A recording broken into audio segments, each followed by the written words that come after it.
घडामोडी।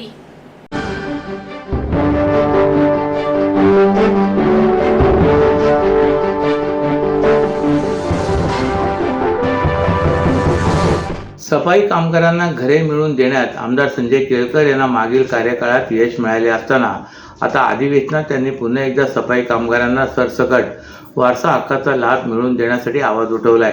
ठाणे महापालिकेच्या सेवेत असलेल्या सफाई कामगारांची संख्या मोठ्या प्रमाणात आहे। अनेक कामगार वयोमानानुसार मृत्यू पावलेत।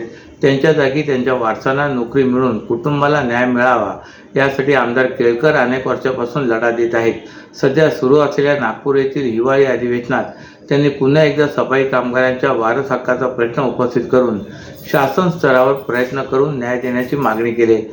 लाड पागे समितीने मृत्यू पावलेल्या सफाई कामगारांच्या वारसांना नोकरी देण्याची शिफारस राज्य सरकारकडे केली आहे। मात्र जातनिहाय विभागणीमुळे अनेक जाती वगळण्यात आल्याने सर्वच कामगारांना वारस हक्काचा लाभ मिळत नसल्याची बाब आमदार केळकर यांनी सभागृहाच्या निदर्शनास आणून दिले। ठाणे महापालिकेत पात्र सफाई कामगारांच्या मागण्या प्रलंबित असल्याचे त्यांनी सांगितले। जो कामगार घाणीत काम करतो, सफाईचे काम करतो, त्या सर्व सफाई कामगारांना सरसकट वारसा हक्काचा लाभ मिळावा अशी मागणी केळकर यांनी केली। विशेष म्हणजे सध्या स्थितीत वारसा हक्काचे प्रकरण न्यायालयात प्रलंबित असल्याने या लाभापासून अनेक कामगार वंचित आहेत। शासन स्तरावर याबाबत राज्य सरकारने प्राधान्याने पाठपुरावा केल्यास सफाई कामगारांना हक्काचा लाभ मिळेल अशी मागणी श्री केळकर यांनी अधिवेशनात केली। महाराष्ट्रातील वस्तू व सेवा कर विभागातील कर्मचारी संघटनांनी आज 2 तासाचे कामबंद आंदोलन यशस्वीपणे पार पडले। सकाळी 11 ते 1 या वेळेत वस्तू व सेवा कर विभागातील कर्मचाऱ्यांनी आपले काम थांबवून या आंदोलनात सहभाग घेतला। या आंदोलनाद्वारे कर्मचाऱ्यांनी आपले प्रलंबित मागण्याचे निवेदन सरकारकडे पोहोचवले। मागण्यामध्ये वेतनवाढ, सेवा शर्तीमध्ये सुधारणा आणि शासकीय लाभांचा विस्तार यांचा समावेश होता। वेळोवेळी या मागण्या मांडूनही त्याकडे दुर्लक्ष झाल्यामुळे कर्मचाऱ्यांनी या आंदोलनाचा मार्ग स्वीकारलाय। आंदोलन शांततापूर्णरित्या पार पडले आणि कोणत्याही प्रकारच्या अनुचित प्रकारांना थारा दिला गेला नाही। राज्यभरातून हजारो कर्मचाऱ्यांनी या आंदोलनात भाग घेतला, ज्यामुळे शासनावर दबाव निर्माण झालाय। कर्मचारी संघटनांनी सरकारला स्पष्टपणे इशारा दिलाय की जर त्यांच्या मागण्यांकडे तातडीने लक्ष देण्यात आले नाही तर अधिक तीव्र आंदोलन करण्याचा विचार केला जाईल। सरकारने आता या मागण्यांवर तोडगा काढण्यासाठी पावले उचलावीत अशी सर्व संघटनांची अपेक्षा आहे। यावेळी महाराष्ट्र राज्य कर्मचारी संघटनेचे सरचिटणीस भास्कर गवाळे, जिल्हा मध्यवर्ती संघटनेचे ठाणे जिल्हाध्यक्ष राजेंद्र कुमार खोब्रागडे, कोषाध्यक्ष वीरेन कुसाटे, उपाध्यक्ष श्री ज्ञानदेव नागरे, संदीप डोलारे, श्रीमती कांचन मुटकुले, श्रीमती ज्योती शिंदे, वस्तू व सेवा कर कर्मचारी संघटना ठाणेचे सर्व पदाधिकारी, कर्मचारी बंधू भगिनी मोठ्या संख्येने उपस्थित होते। या आंदोलनाला महाराष्ट्र राज्य कर्मचारी संघटनेचा जाहीर पाठिंबा होता। मनी लॉन्ड्रिंगचा गुन्हा दाखल झालाय, क्राईम ब्रांच अधिकारी बोलतोय। गुन्ह्यात सदानंद रामचंद्र पादे यांच्या विरोधात अटक वॉरंट जारी केले। या प्रकरणातून वाचण्यासाठी फिर्यादी सोनाली घाट यांचे वडील पादे यांच्याकडे पैशाची मागणी करण्यात आली। तसेच 8,65,153 रुपये RTGS द्वारे बँक खात्यात पाठवण्यास सांगितले आणि त्यांची आर्थिक फसवणूक केली गेली। या प्रकरणी वाघेशेठ पोलीस ठाण्यात अज्ञात आरोपींच्या विरोधात गुन्हा दाखल केला। कुठलेही धागेदोरे नसताना रोचक, अजय कुमार श्रीवास्तव आणि संदीप यादव यांना UP-मधून अटक करून त्यांच्याकडून 5,65,00,000चा मुद्देमाल हस्तगत करण्यात आला आहे।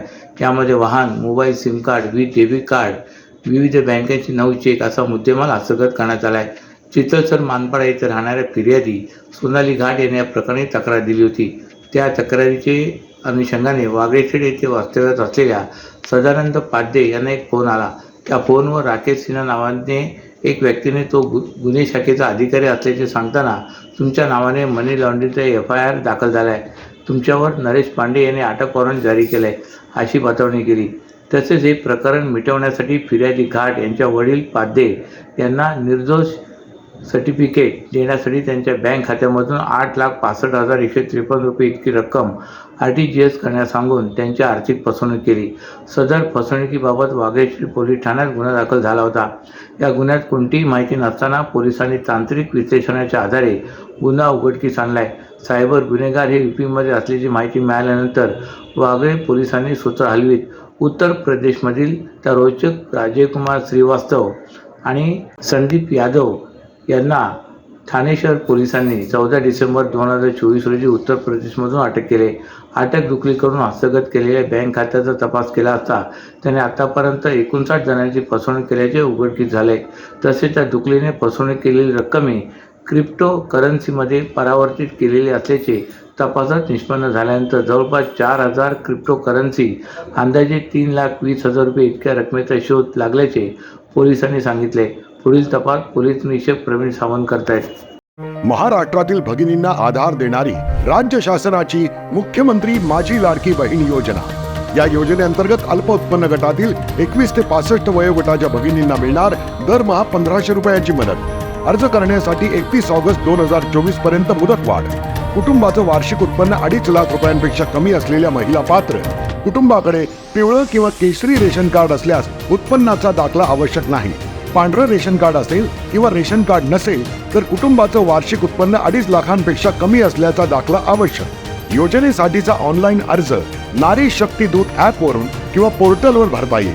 ज्या भगिनींना ऑनलाईन अर्ज भरता येत नसेल त्यांच्यासाठी अंगणवाडी, ग्रामपंचायत, वॉर्ड ऑफिस, सेतू सुविधा केंद्रामध्ये किंवा आशाताई बचत गटाच्या CRP यांची मदत उपलब्ध. आता आपल्याला अभिमानानं म्हणता येईल, सुखी आणि सुरक्षित आहे माझी लाडकी बहीण. यंत्रमाग कारखान्याची पंढरी म्हणून भिवंडी शहर संपूर्ण महाराष्ट्रात नव्हे तर संपूर्ण भारत देशात मान्यता पावलेली आहे. भिवंडीतील यंत्रमाग कारखान्याच्या अनुषंगाने शहरात सुतावर व कपड्यावर प्रक्रिया करणारे डाईंग, सायझिंग उद्योग तसेच हॉटेल्स, खानावळी व पानटपऱ्या हे छोटे मोठे उद्योग भरभराटीस आले आहेत. यंत्रमाग चालवण्याकरिता विविध राज्यातून भिवंडी शहरात मोठ्या प्रमाणात मजूर वर्ग स्थलांतर झाला आहे. पॉवर लूम कारखान्यामुळे भिवंडी रोजगाराची निर्मिती मोठ्या प्रमाणात झाली, परंतु त्या प्रमाणात मजुरांना त्यांचे कामगार विषयक हक्क व अधिकार यंत्रमाग मालकांकडून दिले जात नाहीत. भिवंडीत लाखोच्या संख्येने यंत्रमाग कार्यरत असले तरी या यंत्रमाग कारखाना मालकांनी सर्व कामगार कायदे धाब्यावर बसवले आहेत. कामगारांना ठेवले जाते हक्कापासून दूर. कामगार कायदे लागू होऊ नयेत म्हणून व कामगारांना त्यांचे हक्क व लाभ देता येऊ नये म्हणून हुशार यंत्रमाग मालक कायद्यातील पळवाटा शोधून कामगारांना त्यांच्या हक्कापासून वंचित ठेवित आहेत. या कामगारांना एका शिफ्टमध्ये 12-12 तास काम करावे लागते. कामाच्या ठिकाणी मूलभूत सुविधा देखील उपलब्ध केल्या जात नसून पेन्शन, प्रॉव्हिडंट फंड, गट विमा या सुविधापासून एक कामगार शेकडो मैल दूर आहेत. कामगारांची वैद्यकीय तपासणी करण्याचे साधे सौजन्य यंत्रमाग मालक दाखवित नाहीत. VC मधील निकृष्ट दर्जाचे अन्न खाऊन या कामगारांची प्रकृती बिघडून त्यांची हेळसांड होत आहे. केंद्रीय लोकसेवा आयोगाच्या सन 2024 वर्षात मुख्य UPSC परीक्षेत यश मिळवलेल्या विद्यार्थ्यांचे 2 दिवसांचे प्रतिरूप मुलाखत सत्राचे आयोजन नव्या वर्षात 1 जानेवारी महिन्यात होणार आहे. केंद्रीय लोकसेवा आयोगामार्फत 16 जून 2024 रोजी UPSC पूर्व परीक्षा 2024 आयोजित करण्यात आली होती, तर 20 ते 29 सप्टेंबर 2024 या काळात UPSCची मुख्य परीक्षा झाली.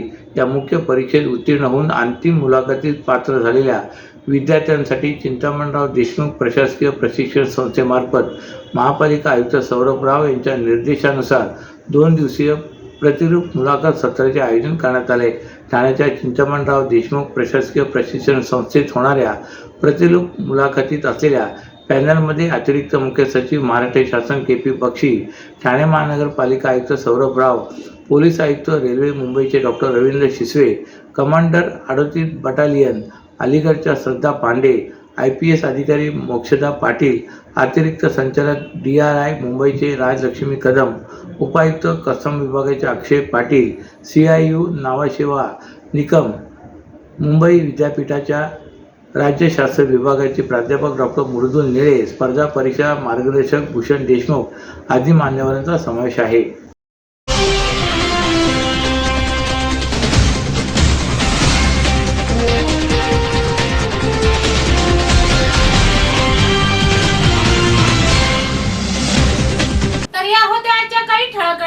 तर पुन्हा भेटू याच वेळी याच ठिकाणी. ठाणे दर्पण या वृत्तवाहिनीचे प्रसारण YouTube वर पाहायला विसरू नका.